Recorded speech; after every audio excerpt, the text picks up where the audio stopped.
à Monsieur Thierry Benoît. Merci, Monsieur le Président. Avec les députés membres du groupe Horizon et Indépendants, je voudrais revenir sur l'accord de libre-échange entre l'Union européenne et le Mercosur, c'est-à-dire le marché commun de Sud-Amérique.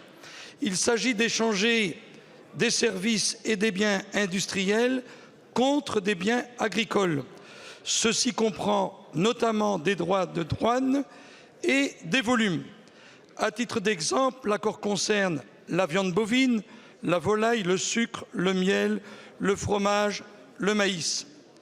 Il n'est pas acceptable de conclure des marchés avec des partenaires de l'Union européenne qui n'empruntent pas la même trajectoire que l'Union européenne en matière environnementale, sociale et de bien-être animal. Je veux pour exemple citer la déforestation, l'usage des antibiotiques, l'usage d'activateurs de croissance, les OGM, les lots de bovins élevés par milliers aux farines animales.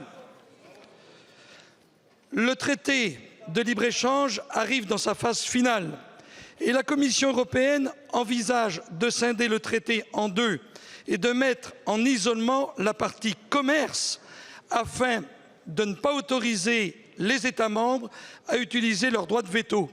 Ma question est simple. Comment le gouvernement français compte-t-il agir pour déjouer ce que l'on peut appeler une ruse de la Commission européenne? Je vous remercie.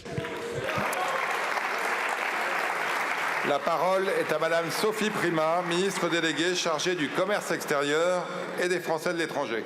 Merci beaucoup, Monsieur le Président, Mesdames et Messieurs les députés, Monsieur le député Thierry Benoît. C'est effectivement une excellente question sur laquelle nous avons besoin de la mobilisation de tous sur ces bancs, quelle que soit votre appartenance au parti politique, et nous vous remercions pour cette question posée.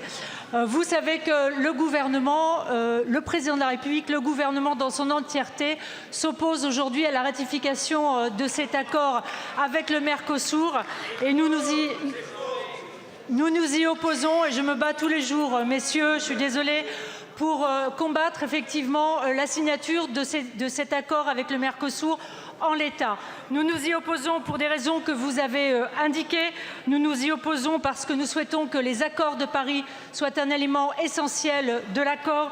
Nous nous y opposons parce que nous avons des approches différentes en termes de normes vétérinaires, phytosanitaires, vous les avez nommées.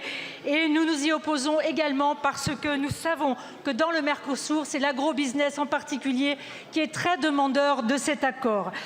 C'est effectivement l'étendard de la révolte aujourd'hui agricole.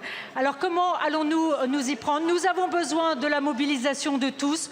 Nous avons besoin que dans chaque groupe politique, nous mobilisions à la fois notre énergie, mais aussi celle de nos collègues à l'Union européenne. Nous avons besoin que les syndicats, que les organisations, les ONG, soient aussi actives à la manœuvre, parce que nous avons besoin de persuader nos collègues européens que cet accord, s'il est bon pour le commerce, n'est pas bon pour l'agriculture et n'est pas bon pour l'environnement. Donc nous avons besoin de la mobilisation de tous. Merci d'avance. Merci, monsieur le député. Vous avez 20 secondes. Simplement, dans la poursuite de ce que vous venez d'indiquer, Madame la Ministre, la France doit mettre une pression infinie.